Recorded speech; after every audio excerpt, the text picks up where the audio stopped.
Мұнайшылар мына көлікті Ақмама деп атайды екен.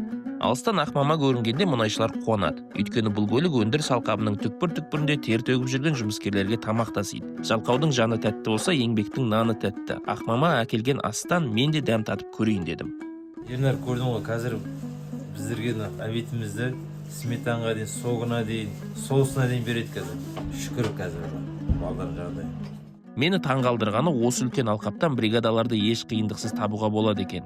Өзенмұнайгаз компаниясы мұндағы әр ұңғыманы нөмірлеп картасын жасап қойыпты. Арнайы қосымшаға кіріп, өзіңізге қажет ұңғыманы белгілейсіз де, соған жетіп барасыз. Бұны тек Өзенмұнайгаздың қызметкерлері пайдаланады, өйткені бұл жерде тек карта ғана емес, төлем түбіртегі және күнделікті тәуліктік мұнай көрсеткіштері және де осы мұнайшыларға арналған жеңілдіктер картасы жұмыс жасайды. Айта кетерлігі, Өзенмұнайгаз 60 жылға жуық уақыт ішінде өзен және Қарамандыбас кен орындарынан 400 миллион тоннадан аса мұнай, 950 миллион кубтан аса газ өндіріп, ел экономикасының ілгерілеуіне үлесін қосты. Қазіргі таңда компанияда 10 мыңнан астам адам қызмет етеді.